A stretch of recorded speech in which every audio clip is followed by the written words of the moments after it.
सो जैसे हम लोगों ने सारी सीरीज कवर किए हुए हैं, we have discussed a lot of series such as Lyman, Balmer, Paschen.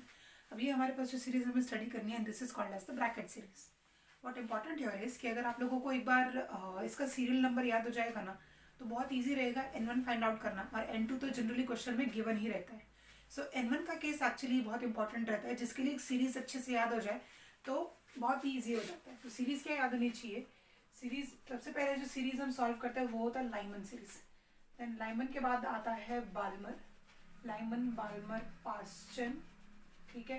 फिर आता है ब्रैकेट, जो हम लोगों को भी डिस्कस करना है. देन आता है पी फंड, एंड देन आता है लास्ट में हमफ्री. लास्ट सीरीज हमफ्री होती है. उसके आगे भी सीरीज है, बट तुम्हारे टेक्स्ट बुक के हिसाब से हमफ्री सीरीज आती है. सो यहाँ पर सब जगह की N1 की वैल्यू, अगर मैं यहाँ पर N1 लिखूँ तो इसका है 1, 2, 3, 4, 5 एंड 6 रिस्पेक्टिवली.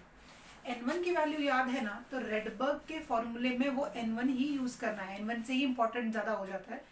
N2 तो आप लोगों को ऑलरेडी क्वेश्चन में गिवन ही रहेगा. सो हमारे पास रेडबर्ग का फॉर्मूला क्या आता है? Rydberg's formula is wave number equals to 1 by lambda equals to RH in bracket 1 by N1 square minus 1 by N2 square. ठीक है, was it is same formula use होने वाला है. बस यहाँ पर इंपॉर्टेंट ये है कि क्योंकि ये ब्रैकेट सीरीज है, तो यहाँ पर N1 की वैल्यू है वो हमेशा 4 ही रहेगी, और N2 की value can vary and that can be 5, 6, 7, 8 and so on. Now bracket series का ऐसा कोई एज सच इंपॉर्टेंस नहीं है, लाइक देयर इज, बट आप लोगों के टेक्स्ट बुक के हिसाब से एज सच कोई इंपॉर्टेंस पढ़ने की जरूरत नहीं है. इंपॉर्टेंट यहाँ पर ये है कि आप लोगों को उसकी ट्रांजिशन समझ में आनी चाहिए. ट्रांजिशन कैसे समझ में आएंगे? पता होना चाहिए कि हमारे पास ट्रांजिशन के लिए बहुत सारे लेवल्स होते हैं. अगर आप 1, 2, 3, 4 के हिसाब से चलेंगे तो ब्रैकेट सीरीज के लिए ट्रांजिशन 4 से अप ट्रांजिशन भी हो सकते हैं और 4 से डाउन ट्रांजिशंस भी हो सकते हैं. दोनों तरीके के स्पेक्ट्रा अवेलेबल होते हैं, that is absorption spectra as well as the emission spectra. दोनों स्पेक्ट्रास अवेलेबल रहेंगे. तो ऐसा डाउट में मत आना कि अगर N1 4 है तो N2 यहाँ पर 5, 6, 7 दिया हुआ है तो उसके लिए एमिशन स्पेक्ट्रा पॉसिबल है या नहीं. एमिशन स्पेक्ट्रा भी पॉसिबल होता है.